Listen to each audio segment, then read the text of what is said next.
I gave you my heart.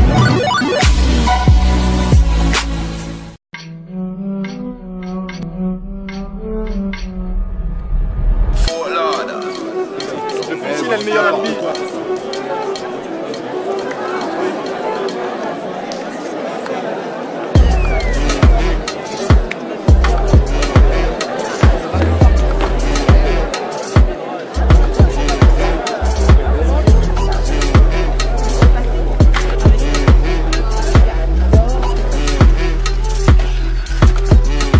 Je m'appelle Anthony. Salut. Salut, ça va? Ça va? Ouais, c'est cool. Tu sais pourquoi il y a autant de monde? Ah ouais, son dernier cours a eu un certain succès. Et t'en as pensé quoi? J'ai détesté. J'ai adoré. Ce prof est brillant. Un but de sa personne. Des techniques pédagogiques super originales. Je le trouve Mystérieux. louche et inutilement sévère.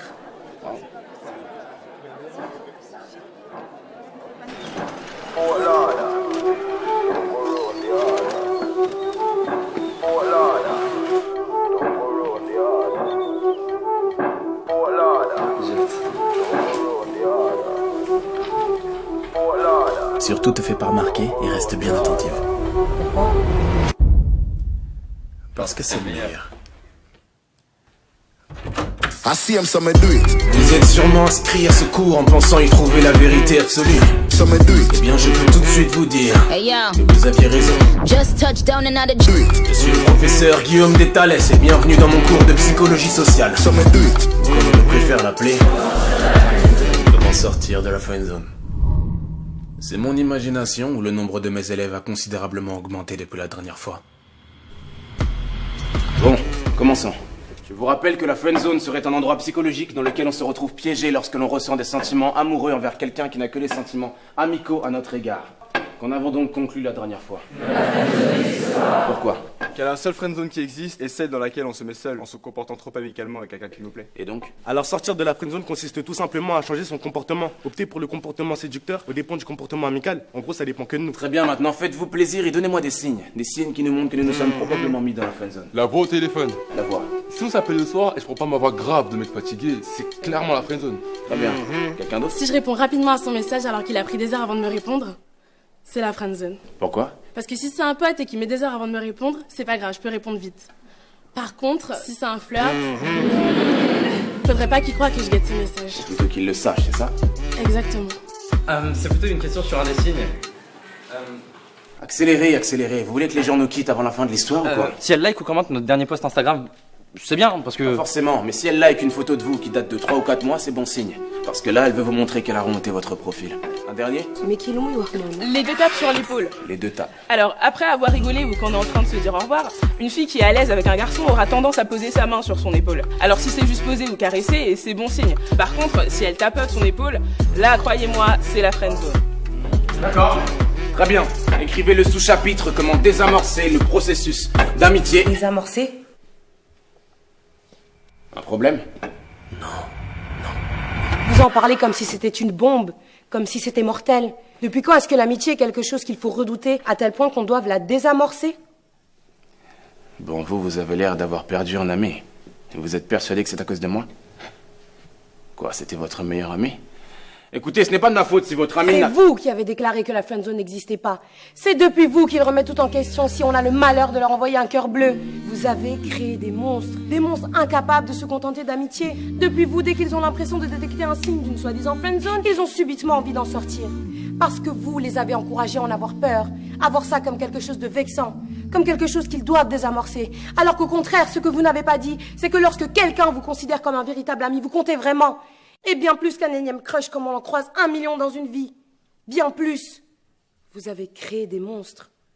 À votre avis, combien de couples se sont formés depuis votre premier cours Comment sortir de la friendzone? Combien ont réussi à transformer leur amitié en relation amoureuse? Amitié qui durait sans doute depuis des années. Des centaines?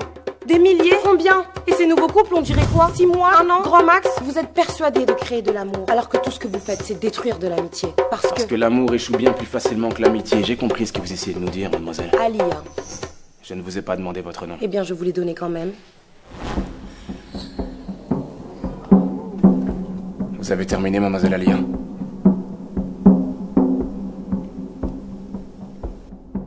Reprenons. Vous avez créé des monstres.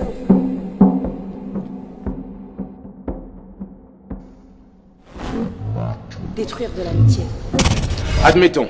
Vous, ne me donnez pas aussi votre nom, il ne m'intéresse pas. Quelle est la nourriture que vous aimez le moins? Quoi? Allez, dans quel restaurant vous n'allez jamais manger? Japonais. Pourquoi? J'aime pas le poisson cru, les sushis et tout. Si je vais, je prendrai que des brochettes. Donc bon, ça va un peu cher pour des brochettes. Ne me racontez pas votre vie. Quelqu'un est d'accord avec lui ici? Vous deux, vous êtes ensemble? Non, on est juste potes. Ouais. Combien de fois êtes-vous allé manger au resto japonais du coin de la rue à l'heure du déjeuner? Plusieurs fois. C'était bon? Ouais, j'aime bien. Pourtant, vous avez levé la main, vous, donc vous détestez ça, n'est-ce pas? Oui, mais... Vous aussi, vous avez levé la main. Vous y allez quand même à deux? Bah non, on y va jamais ensemble, vu qu'il n'aime pas. Vous avez compris, mademoiselle Alia. Votre théorie dit que je détruis l'amitié. Mais dans le cas 1, votre soi-disant ami va venir manger des sushis avec vous et des petites brochettes en vous cachant qu'il déteste ça. Tandis que dans le cas 2, votre ami vous dira qu'il n'aime pas ça en prenant le risque que vous y alliez avec quelqu'un d'autre. Et alors? Dans le cas 1, c'est-à-dire dans le cas d'une friendzone, votre ami n'est pas lui-même. On fait tous des compromis en société. Là, il s'agit simplement de poisson cru. Mais jusqu'où ira votre ami friendzoné pour vous plaire, consciemment ou inconsciemment? Il calquera ses goûts sur les vôtres, cachera sa vision de la vie s'il a l'impression que vous en avez une opposée. Par exemple, il ne vous exposera pas son avis sur la peine de mort s'il a l'impression que vous êtes contre alors que lui est pour. Pourtant, c'est ce que devrait faire un ami, car un ami est juste lui-même et ne cherche pas à paraître comme le gendre idéal. S'il vous a avoué ses sentiments, comment pouvez-vous être sûr que vous étiez attaché à votre meilleur ami? Et pas plutôt au masque qu'il revêtait pour vous plaire? Si c'est ce genre d'amitié que j'ai détruit, y a pas mort d'homme. Reprenons. Nous allons donc voir comment désamorcer une amitié naissante en plusieurs étapes. Une amitié non voulue, une future friendzone. Vaut mieux tenter de la désamorcer ou y mettre fin plutôt que de faire semblant, n'est-ce pas? Je vous rappelle que la friendzone n'existe pas. D'ailleurs, quelqu'un ici saurait comment détruire une amitié sincère et réciproque. Pas une naissante, mais une sincère et réciproque.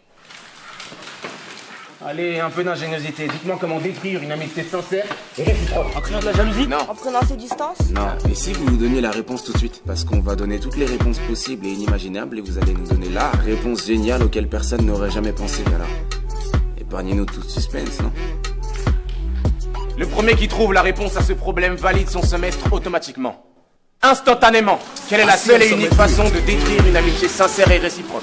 Comment on peut être sûr que vous avez la réponse? Peut-être que vous choisirez la meilleure réponse d'entre nous et vous direz que c'est celle que vous attendiez, alors que vous ne l'aviez même pas.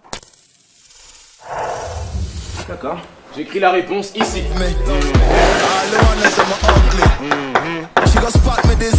Vous avez jusqu'à la fin du cours pour la trouver. Avec vos histoires de sushi, vous vous rendez compte que vous dites presque que si l'ami n'est pas sincère, c'est de notre faute? Vous lâchez pas le morceau, vous? Mais c'est de la faute des théories comme les vôtres, en fait. Comment un ou une amie qu'on connaît depuis des années peut basculer de l'autre côté, subitement? Mais lui avez-vous dit clairement qu'il n'y aurait que de l'amitié et jamais autre chose entre vous? Non, mais... Alors il a le droit de tenter sa chance puisque la friendzone n'existe pas. Mais on n'a pas forcément besoin de le dire, en fait. Ça se voit dans l'attitude quand c'est amical et que ça ne peut rien être d'autre. N'importe qui le verrait, vous croyez? À part quelqu'un à qui vous avez monté la tête avec vos théories, n'importe qui serait capable de détecter une attitude purement amicale. On parie? Donnez-moi votre numéro de téléphone. Quoi? Vous voyez l'homme de ménage à l'extérieur de l'amphi? Il s'appelle Richard, il travaille dans cette université depuis un peu moins d'1 an et il est homosexuel. Allez lui parler, invitez-le à sortir comme manger ou ce que vous voulez. Invitez Richard mais purement amicalement comme vous dites. Vous prétendez que n'importe qui reconnaîtrait votre attitude amicale. Mais si Richard croit plutôt que vous lui faites des avances, alors il vous dira qu'il est homosexuel et qu'il n'est pas intéressé. Dans ce cas-là, je gagne le pari. Et dans le cas contraire, s'il accepte le rendez-vous, c'est qu'il aura reconnu vos intentions purement amicales. Et là, c'est vous qui gagnez le pari. Facile. Mais je n'aime pas les tricheurs, alors donnez-moi votre numéro de téléphone et cachez un écouteur dans l'une de vos oreilles. Je vous appelle en haut-parleur pour que tout le monde puisse entendre votre conversation avec Richard. Alors, pari tenu?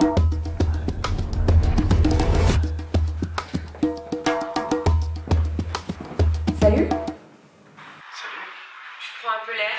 Ce cours est super ennuyant. Oh, soyez un peu plus crédible. Je m'en va. Ouais. Vous avez déjà fait de la psychologie sociale? La conseillère d'orientation, ça compte. Vous sympathisez, là, vous trichez, proposez-lui. J'ai pas vraiment d'amis et j'ai personne avec qui aller manger, donc Wow. ça vous dit qu'on aille manger un truc ce soir, ensemble? Ce soir? Ça vous dit? Ouais. Vous acceptez? Oui. Donc vous acceptez de venir manger un truc avec moi ce soir? Ouais. Tu me plais bien, donc... Hein? Enfin mais, Richard, vous êtes homosexuel. Homo quoi? Mais vous êtes un menteur! J'ai gagné. Mais vous m'avez dit qu'il était gay! Si je ne vous avais pas fait croire qu'il était gay, J'aurais fait autrement! Oui, vous n'auriez pas été vous-même. Là, le croyant gay, vous n'aviez aucune crainte de lui plaire, alors vous avez eu une attitude amicale tout en étant vous-même. Mais il a quand même cru que vous lui faisiez des avances, parce que chacun sa sensibilité. J'ai gagné. Revenons en cours. Comment désamorcer une amitié naissante et non voulue? 1. Choisissez. Saisissez toutes les occasions de ne pas le ou la laisser choisir. Que ce soit le film que vous allez voir au cinéma ou la place où vous asseyez au resto. Imposez votre choix. Finalement, tu lui ressembles. À ce prof. Ah, tu lâches pas l'affaire comme lui. Mieux vaut l'agacer plutôt que d'être toujours d'accord avec lui ou elle. Mais fais gaffe à pas trop le pousser à bout. Parce que je pense pas que lui supporterait de réaliser qu'il a peut-être tort. Ne soyez pas trop visiblement à l'aise. Montrez de la timidité et de la réserve. On est trop à l'aise avec un ami, pas avec un amant. 4. Soyez plutôt distant que trop présent. Ignorez-le ou là pendant 2 jours et revenez comme une fleur le 3e. Laissez l'autre revenir vers vous. 5. Non.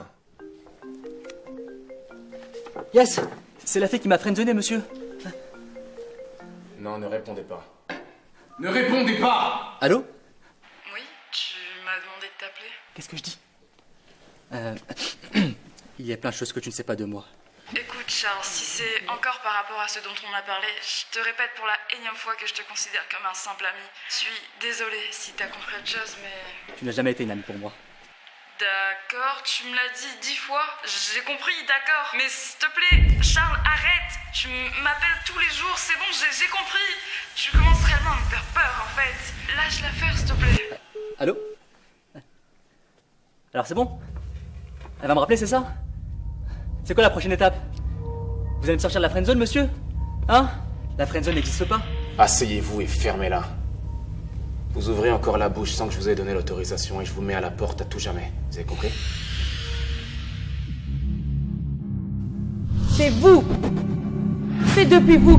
Vous avez créé des monstres. Des monstres!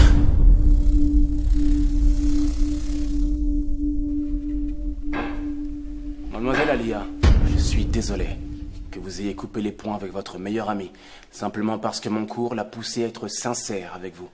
Désolé qu'il vous ait menti depuis le jour de votre rencontre. Je suis désolé qu'il n'ait pas continué à ravaler ses sentiments sans vous le dire, pour que vous puissiez garder un ami fidèle, un toutou, qui va toujours de votre sens et qui vous regarde avec des yeux pleins d'étoiles pour vous permettre de faire le plein de confiance en vous et votre petite personne. Je suis désolé.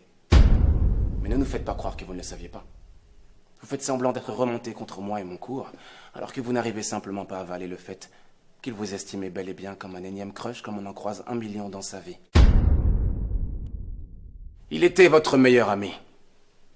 Mais vous n'êtes visiblement pas assez bien pour être la sienne. Faites avec.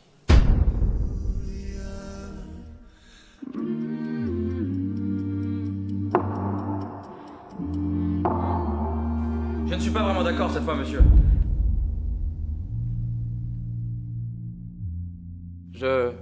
Enfin... Peut-être que son meilleur ami la considérait vraiment comme son ami, sincèrement. Ah, c'est donc lui, ton ex-meilleur ami. Mais que suite à votre cours, qui était génial. Peut-être qu'il s'est dit que s'ils s'entendaient si bien, peut-être que ce serait du gâchis de ne pas tenter de se mettre ensemble. Et puis, peut-être qu'à force d'y penser, il a fini par lui faire part de tout ça. Mais que ça a brisé quelque chose entre eux et qu'ils ont préféré s'éloigner. Mais de là à dire que l'amitié n'était pas sincère... Je vous avais dit que le prochain qui ouvrait la bouche dans mon cours sans mon autorisation serait mis à la porte, alors fichez-moi le camp. Je dis fichez-moi le camp! Vous croyez où là? J'ai une tête de psy conjugale ou quoi? Vous croyez pouvoir venir dans mon cours, raconter vos sornettes, comme si j'étais un plateau télé? Et vous aussi, mademoiselle, vous créez des monstres. Sortez de mon cours et ne revenez jamais!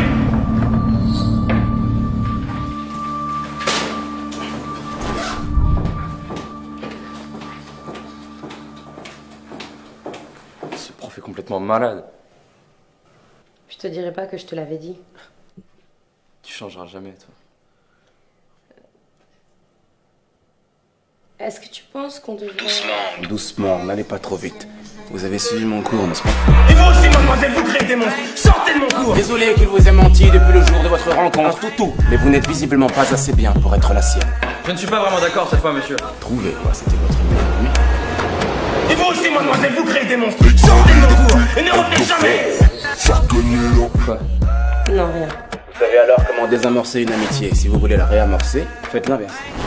Choisissez. Faites l'inverse, laissez-le choisir. Du moins, faites-lui croire que c'est lui qui choisit sa situation. Si tu m'avais dit ce que tu pensais comme tu l'as dit tout à l'heure, j'aurais peut-être mieux compris. Étape 2. Mieux vaut l'agacer que d'être toujours d'accord avec lui ou elle. Faites l'inverse. T'as raison. Soyez pas trop visiblement à l'aise, montrez de la timidité et de la réserve. Le contraire, détendez-vous. 4. Soyez plutôt distant que trop présent. Anthony?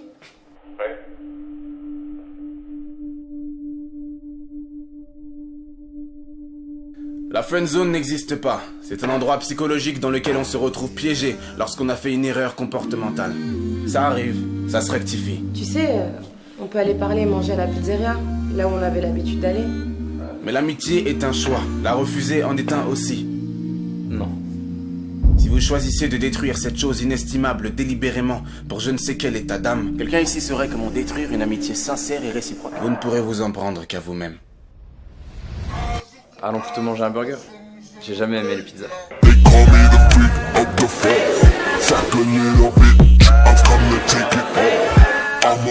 tapes sur l'épaule.